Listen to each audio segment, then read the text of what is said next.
Hey, welcome everybody. This is How to Build Your Own Home. Every Thursday we are live from 5 to 6 p.m. Mountain Standard Time, which is the Rocky Mountains basically.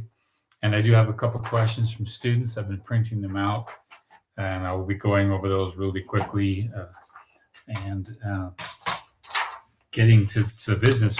I wanted to say thank you to a subcontractor gave me this really cool a Leatherman's, and it's actually a Swiss Leatherman, and I've never seen that before.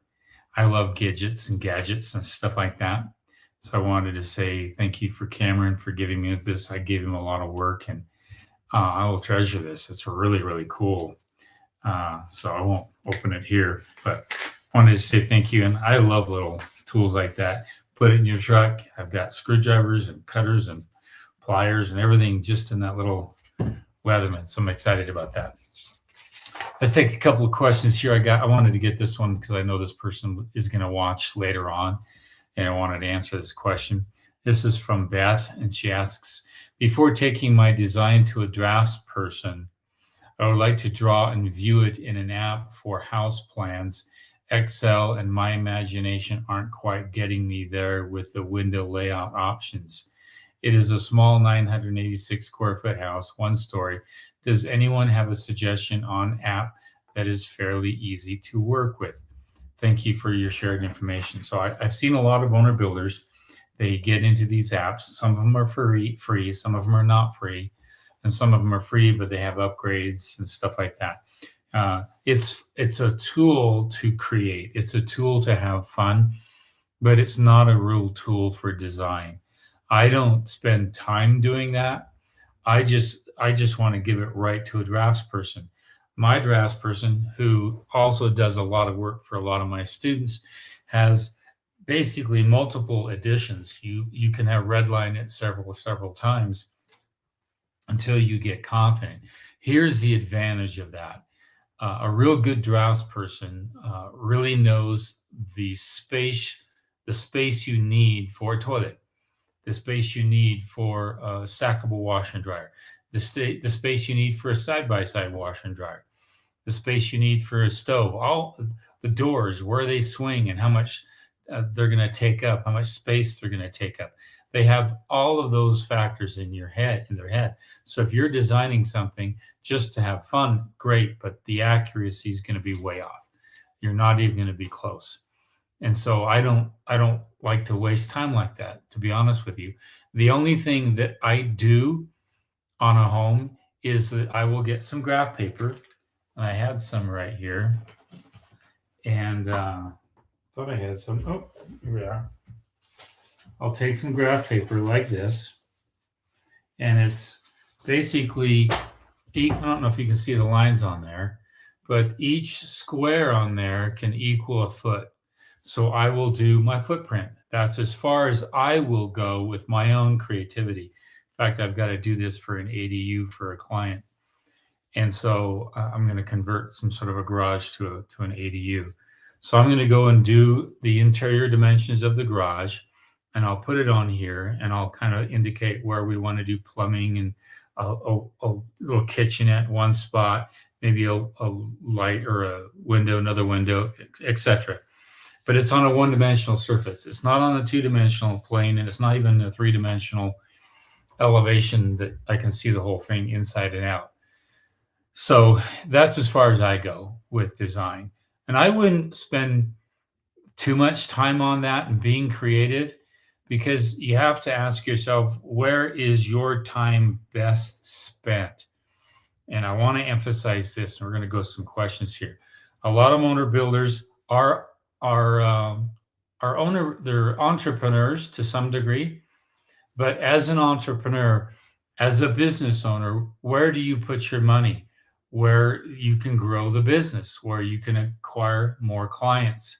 But we forget that as owner builders, and we waste an enormous amount of time on something that really, if you paid somebody else to do it and spent the time you know best how to spend to make money, that's what you should do.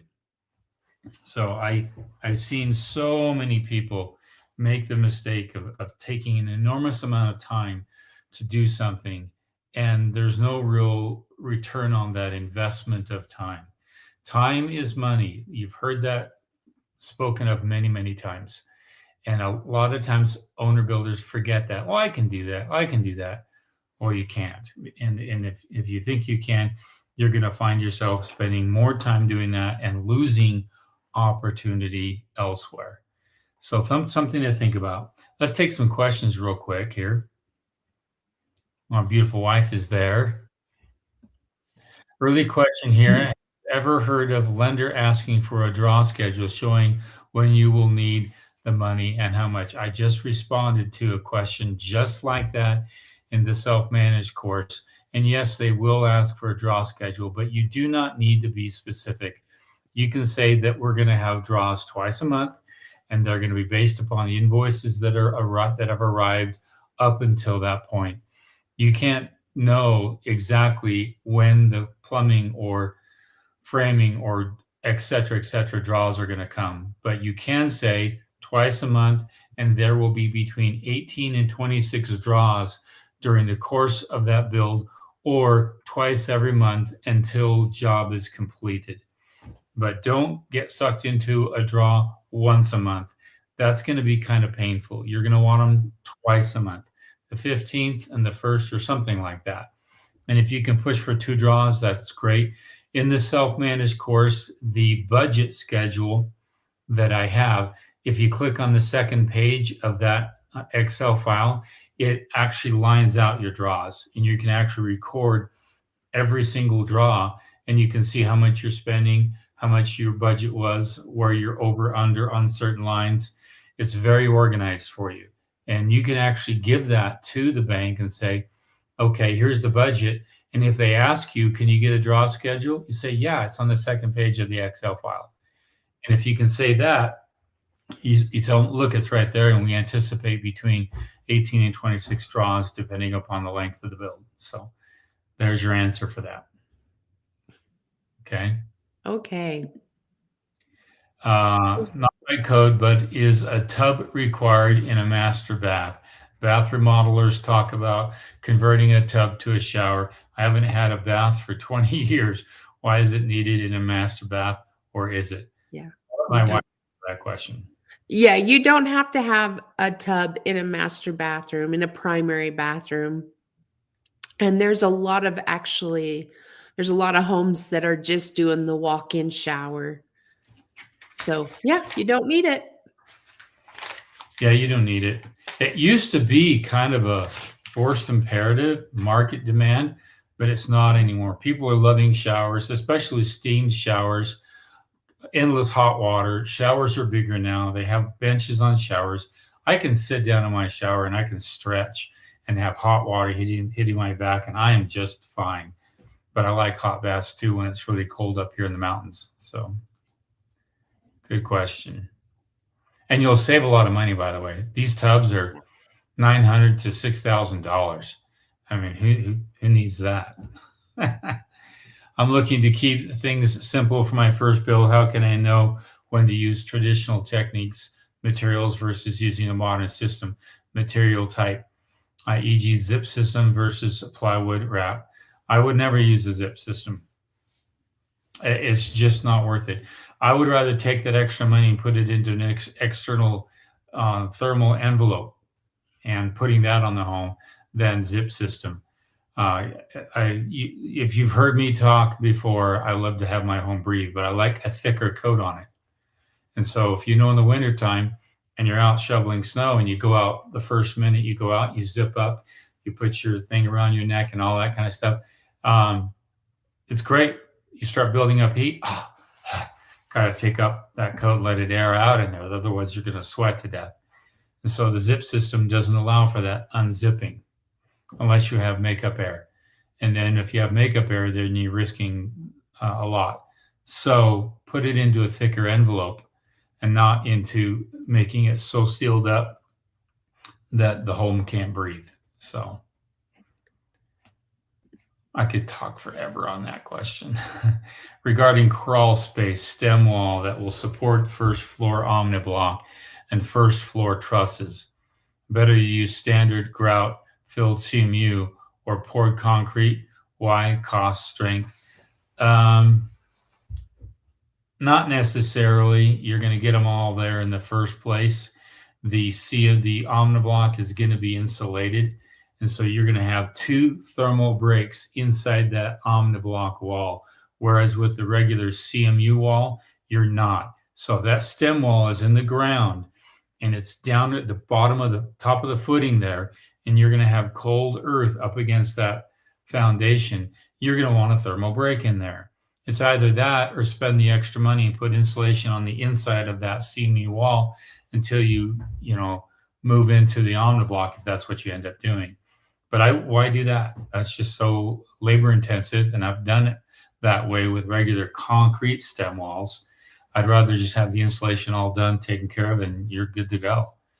So, and the strength is the same. You're going to have the same rebar, the same concrete per cell requirement in either case. So you're fine, but to go with full Omniblock on that, you'd be just okay. Okay, we're going through your building program and living on site and cabin. Have decided to build a combined shed and house all at once instead of 2 separate buildings. 40 by 120 story slab. Cool. Would like to see some pictures of that when you guys get going. Let's see here. Looks like you already answered Shannon's yeah. Hello question. from Indiana. And then we have Indiana. Peter from Atlanta. Atlanta. That's cool. Yay. I like that hat. That hat's That was cool. Getting the shell up and dried into store equipment and materials will be so nice as we finish the inside. Lots of harsh conditions in Wisconsin. Oh yeah, especially this time of the year. And you're on I think it's I don't know what they call the leeward side or the wayward side, whichever side gets most of the wind. I don't know what that's called. But Chicago is on the west side of, I think, Lake Superior, and you're above that, if I'm correct. So they have a lake effect there, and I think that lake effect comes off the lake and it goes right in Chicago. And if you're up there in Wisconsin, you're probably getting those cold winters right off those lakes as well, especially if you're real close to the lakes. Oh, I was trying to see. Yeah, I don't know where they said they were from. Sorry. Okay. Soils morphologist. That's interesting. Morphologist required to write soils report and septic plan to get permit. He will be coming next Friday. Lots of rain in the forecast this week. Could the rain skew his report? Not really, because he's going to actually do a proctor and he'll take the soil with him. And if the soil is really wet, he can determine how fast it's going to percolate in the lab. But it would be nice to see if the perk does perk fast there on site. It might be beneficial to know where that test pit is going to be and then put a tarp over it, keep it dry. The drier you can keep that soil, the better, because it's going to actually increase his perk test. So if the soil is saturated, really, really saturated, it will affect that perk to some degree. But they know how to factor that in. What you don't want to do is dig the test pit 2 or 3 days before and then have all that moisture in there. You want to have a backhoe there to dig it when he's there. So it's going to get closer to dry ground or less saturated ground so that his perk test can be as accurate as possible. So just be wary of that and talk to him and let him know. Is this going to be an effect on us if we have excess of moisture? And he should be able to give you some clarity on that. Okay, she has 2 more here to go along with that. Is your soils video, you discuss a few different depths. How deep should I ask him to dig for this test? Undisturbed land, notorious for clay, rural northwest Missouri. Okay, that's Rolling Hills, 2nd tier lake lot, 1 acre. Hey, keep reading. Testing away from house footprint. Any other tips that I should look for when I'm there with him? He's going to need the footprint of the home, and the architect is going to do that. They'll actually put a site plan and place exactly where the home is going to go. And he's going to need that. And then, because you can't do that test pit inside that footprint, it's gonna make everything bad for you down the road, especially if it's a deep well footprint. He's going to go outside in the lower elevation of that footprint, and he's going to do a perk test in that location, and he'll make that selection. You can't make that for him. If you start to guide him and coax him, that is not a third party removed. You need to be removed from that. Let him do his job, but he can't do it without that footprint. You can make some suggestions, such as that if you are on 8 acres, you say, I'd like to preserve this land over here. So if you can do a septic anywhere but here, I would appreciate it. And then you let him know that you would like to put a pool or a garden or something, or that you want to put some really big trees in a particular location because you want that cool summer break from the trees during the summer. And then he'll know that. If you talk with him about what you want, that's going to help him. But keep in mind that septic has to remain clear. You really can't plant a lot of trees on it, especially cottonwood or poplars that just root in there real fast and do a lot of damage to it. So you're going to want to place it in a place that you know is going to be clear and free. Okay, this one's continued. Continued curious more on when do I know I should opt for a new modern technique, materials over tried and true. Zip was just an example. You know, it's kind of like going from 2x4 to 2x6. For the longest time, builders built homes with 2x4s forever, and they rattled, and we realized there was less efficiency. And then most builders moved right into a 2x6. There are some that moved right into a 2x8 wall, and that benefit alone far exceeds what you'd get with a thin little membrane that Zip gives you. Think about that. A thin little membrane of air, no air penetration or moisture penetration at all, versus another 1.5 inches of insulation and depth and stability and strength to the home. You add all those. So when I think about a technology, I think about a technology that solves several problems. For example, the first home I built with 2x4s. I wasn't thinking. The front door rattled the entire home. Had I built it with 2x6, that would have slowed that and stopped it considerably. It would have been a more solid house, more efficient home, a stronger home. And that's where I like, for example, efficiency and strength.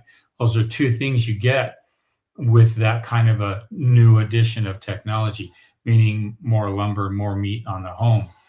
And that's where I think. I think in terms of, can this technology solve for 1, 2, 3, 4 problems? That's why I like aluminum shingle roofs. It has a radiant barrier on it, keeps the heat out during the summer, keeps the heat during the winter, has a 100-year warranty. Ooh, that's good. Asphalt can't even come close to that. You'd have to put 5 asphalt shingles on there to even come close to that. And then on top of that, as you can walk on it, it can withstand 140-mile-an-hour gust. A lot of other roofs can't do that. So I go for the most value that I possibly can when I put something on. Now, if that's a little more money, great, but it far exceeds, again, using the Zip analogy, the added cost in Zip sheeting. It's nothing compared to some of the other value that you can get. For example, designing your home, if you're in a northern climate, so you have passive solar, you're getting sun throughout the course of the day, heating up that home. To me, that's a better planning that costs less than anything else you can do if you do it right. And to me, that's more value. So I could talk forever on it, but I think you get what I'm talking about.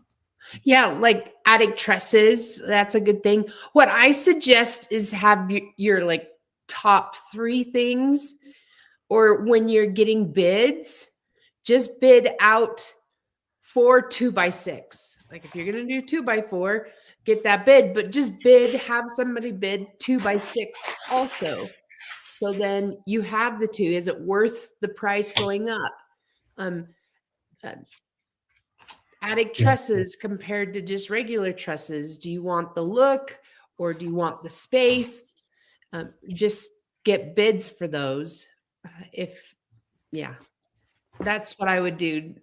And then if you have enough budget for it so on the smaller stuff, like tiling, how much tile to put in the shower, or the new technology in the kitchens with the drawers and that. You just have to know how much, well, just get bids for the things that you have already researched and you like, and see if it fits in your budget. Okay. Will banks lend to an owner builder for rent? I completed my first build to rent in January, or will the lender require a more experienced builder? Depends on how experienced you are as a business owner. If you're a business owner and you've got a track record of that kind of thing, and they trust you and you've been through the process, then you've built a relationship with a bank that might lend to you because of that. And you're going at it as an investor banker in a way rather than an owner builder. So I take the phrase owner builder out of the equation and just call yourself a property owner, or really a real estate investor. And you call yourself a real estate investor, and it comes with it the automatic understanding that you know what you're talking about. That's what you want. Banks are looking that you have success, you have a proven track record, they can trust that, and there's going to be a level of trust when it comes to lending. It's not just all numbers game. It's also just some element of trust that you can pull off what you say you're going to pull off. Good evening. I'm curious about your opinion about people building homes in Arizona desert. Has building science solved many of the challenges of trying to build in the desert? Thanks. Yeah, to be honest with you, that's one of the easiest places to build in the nation. Anytime you're building in a dry climate, it's pretty easy because you don't have to worry about cold condensing surfaces. You don't have to worry about there's major temperature drops. And you do have your monsoon seasons, but most of the time it's arid and dry. And so try building in Newport Beach, California. Just go there if you're ever on a coast, anywhere from Seattle, Oregon, all the way to San Diego, Florida, all the way up the East Coast. Just go look at the devastation of homes that have to withstand that kind of constant combatants with water. I mean, every night, water's falling on those homes. You got termites, you got rot, you got rust, you got decay, you got all these things. Why do they put airlines that go to the graveyard, major planes that are now defunct? Why do they put them in Arizona? Because it's dry and they're not going to rust and they're not going to decay. And so you have that advantage in building in Arizona. You can literally go out and paint a fence post, and it will last twice, if not 3 times longer than most wood fences or any kind of wood product in other parts of the country. So you have an advantage. The real challenge you have is whether or not you can build an envelope that can slow down the transfer of heat from the outside to the inside. So if you have a temperature on the inside and it's 75 degrees on the inside and it's 115 on the outside, what's the temperature differential between there? That's almost 20 degrees plus, if that's more than that. 75, 20, that could be 30 to 35 degrees temperature differential between the outside and the inside. And so what do we know about heat? Heat chases cold. So it's going to want to work its way into the home. And that's where sealing up the home becomes an advantage to some degree, because you don't want any cold condensing surface happening. Now, it's not that cold like you would have minus 30 degrees or 29 degrees. That's a cold condensing surface. But it's cold enough to do some damage if you don't do things right. So, but even if you do it right, the arid temperature is going to dry things off so fast that it's not going to have time to do any damage. I was watching an episode years ago about an old pioneer home in Texas, which is an arid climate, but they have some monsoons like you have. And they opened up the inside of the home. And it was 110 years old, and it had no insulation in it at all. Yet the exterior was all batten board. It was this old, actually shiplap, and it was raw cedar shiplap. and the weather had hit that over and over and over and over again, year after year, but it still survived versus a house down the street. And they did a comparison. The house down the street had stucco on it. And the stucco house, they opened up and it was rot everywhere. Why? Because that water is penetrable inside the stucco, and it can cold condensing surface, and it sits there. There's no rain screen. There's no ability for that water to dry off behind that stucco versus the other house, totally porous, totally open, and it survived. It's been around for a long time. I just did a Pioneer home built in 1864, one of the oldest homes built out west, literally one of the oldest homes. And it was literally cedar logs sitting on dirt, but it was open air, just open air everywhere. So if anything got wet, it was constantly drying off. So that's the advantage you have in Arizona, is you have this constant drying off of a home. Even if you built it poorly, it's going to actually help survive that home over a long period of time. So it's how well you really want to build that to keep out the heat, because the winters are nice. If you can just keep out the heat during the summer, and that's what, 3-4 months of nastiness, that's what you're fighting. So look at your weather, look at your environment. That's going to tell you what you need to do to protect yourself and build a well-built home. Okay, something that you can do, a little housekeeping, if you're watching right now, is give us a thumbs up. And if you're not subscribed, you need to subscribe to How to Build Your Own Home. Yep. So, okay, here we go. Might build a 2-car shop on site before starting on my home, something I want regardless. Could be used for tools, equipment, and to allow me to buy materials in advance when I see deals. Worth it? Yeah. It's a stepping stone, and it's a staged approach to building. And my wife and I know we've done that. We didn't have the garage until much later, but we did a staged situation. And that's really, and if you think about it, a lot of big construction companies build like that. They build in stages. So they want to get a floor done real quick so they can get other guys in there while other guys are working up top.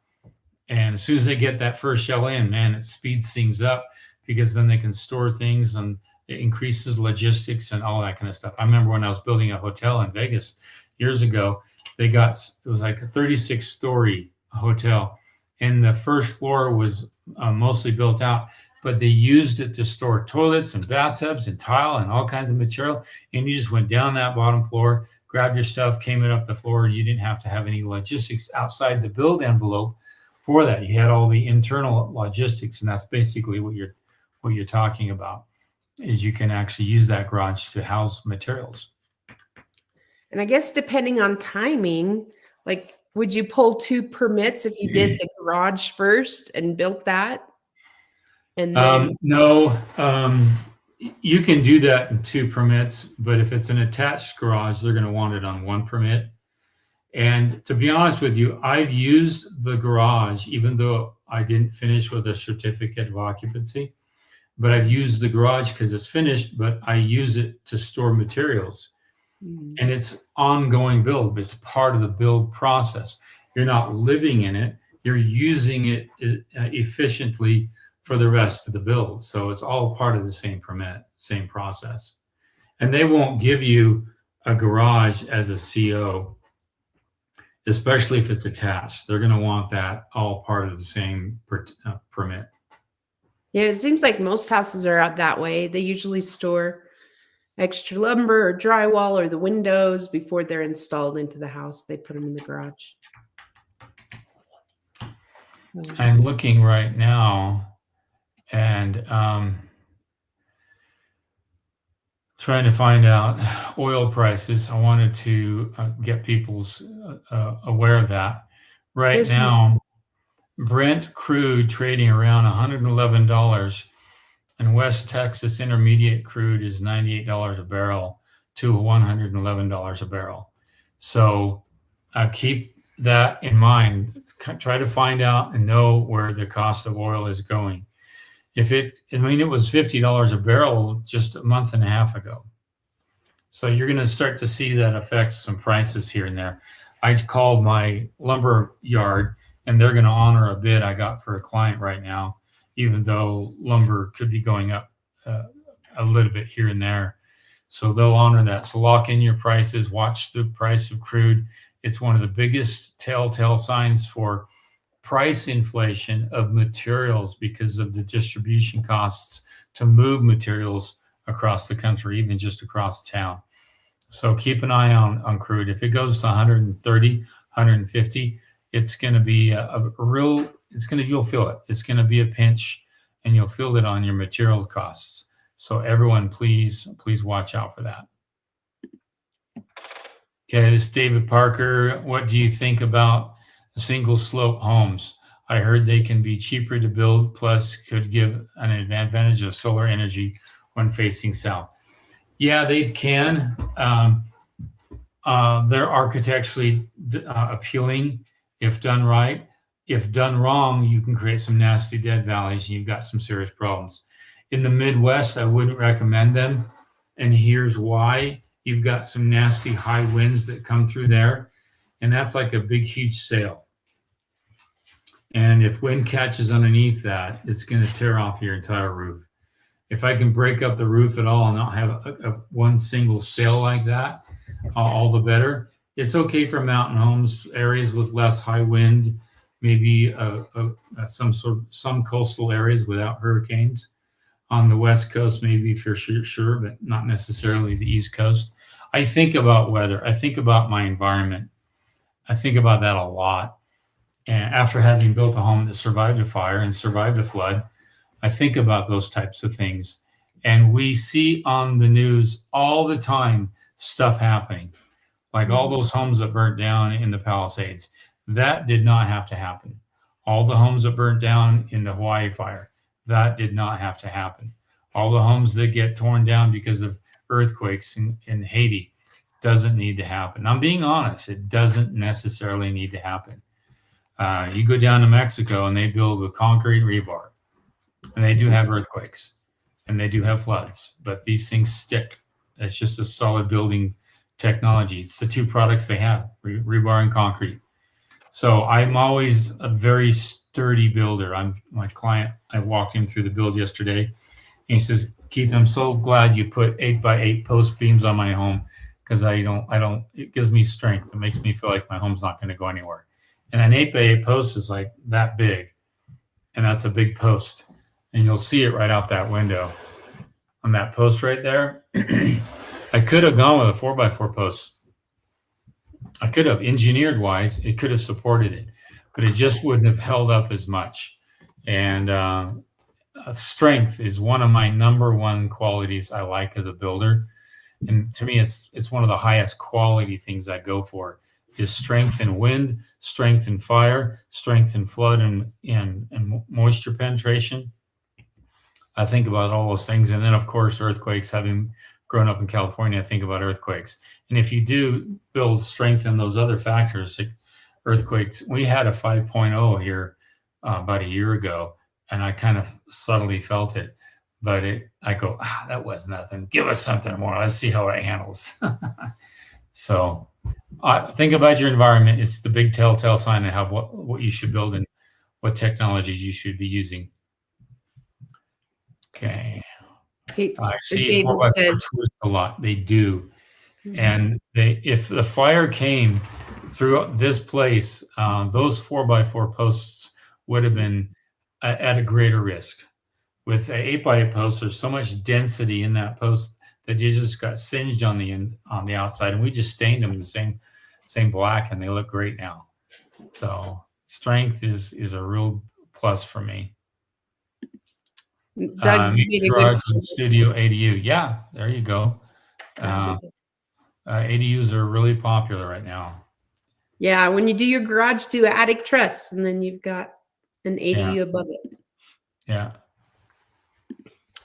And then Peter. Loving all your advice, much appreciated. You are welcome. Patton Hobbs, appreciate that comment. That means a lot to me. Yeah, I wanted to give everyone another student mentioned that they're having a hard time getting subs. And I mentioned this in the course. And I said, stop calling yourself an owner builder. Call yourself a builder. And I'm telling you, that's going to be the number one thing you can do to attract people. Because, for example, this here little toy I got today, this present I got, that was given to all of their builders. And this is like $150 carabiner, a really cool toy. But they don't give that to owner builders because you call yourself an owner builder. Call yourself a builder, and maybe you get some toys. I don't know. But that's the real big tell. And when I first started this course, I learned this invaluable lesson. I had a student building a fourplex in San Diego, California. She was my second student, and she was going after this. And she says she was afraid that people wouldn't think that she was serious about what she could do. And I go, just walk tall like you're a builder. That's what I told her. Walk tall. And she was able to get bids because she just called herself that. And it's been kind of a mantra I've had ever since. Call yourself a builder. Even if you're a realtor, you can call yourself a developer. Call yourself a real estate investor. Call yourself a builder. Call yourself anything but an owner builder. Just call it and get rid of the owner. Take that and burn it. Take it out there, and before you even start the process, take the word owner, put it on a piece of paper and burn it, and never speak of it again. Just say, I'm a builder. I'm a builder. And because I can't tell you how many students we've had and loved it, and then they go on to build more. Yeah, several of them. I was reading a story. It's actually a Native American story here. And this culture came up through the Gulf of California. And they were leaving Mexico area. And they were coming up. And they didn't want to stay in the Gulf. A lot of the natives that came up, a lot of them stayed there right at the Gulf. Oh, there's enough fish. We can hunt. And we can do all this kind of stuff. It's wonderful. But another group didn't want to because the leader of the group says, I work with wood. I'm a builder. I've got to go find wood. So we went further up the river until they were able to get, closer into the mountains. And he says, okay, I can make a life now because I know how to use the materials that are here locally. And because he was a builder. And so call yourself that. Say, I'm a builder. And that's going to push off that understanding on others that, okay, he knows what he's talking about. So don't ever call yourself an owner builder. Bad news. Okay, do I have any other questions? Giving you an update on my under house garage ceiling. I wanted to do plywood, but building code requires to have 1 hour system installed. Now I'm doing 5/8 glass reinforced drywall. Yep. Yeah, in garages, you have to have a fire rated wall. And it's a thicker drywall. It's 5/8 thick. It's really thick. And it's heavy. It's not easy to install. So I keep in mind your doors have to be fire rated as well. So keep that in mind for garages. Okay, good comment. Have you ever used BFS Ready Frame? That's the lumber that's pre-cut, labeled, if I'm correct. So when it arrives, you just put it together. No, I have not. Never been interested in it because when it arrives, more than likely 10 to 15% of that lumber is going to be skewed. So you're going to have to get new lumber anyway to bring there to the job site. And my framers are really, really good. My designers are really, really good. We can order lumber pretty much at 110, 101 lengths, and they're pre-cut, ready to go. I don't have to trim them. I just put them in. It's almost the same thing. You can build and design in such a way so a lot of your lumber is ready to rock and roll. So I don't know why anyone, and then I'd have to figure out every piece of lumber, and that I have to hunt down where that piece of lumber is going to be. I'm talking smack right now, but and I like the idea. It's maybe good for some people, but my framers would go bonkers on that. They just want to cut up on a bunk and go to work. So, and to me, it's probably not worth the hassle. So, something to think about. Thanks for the question, though. I appreciate that. Well, let's end that today. It's a beautiful day, and I want to go out and dig some posts and put in a fence post around my house. And we'll be back here next Thursday from 5 to 6 p.m. Mountain Standard Time. Have your questions. If you can't be here and you're watching us later on, check us out at How to Build Your Own Home. Go there, contact the instructor, reach out, have your question. I'll print it out, and I'll answer those questions first. It's not a problem. I enjoy doing that.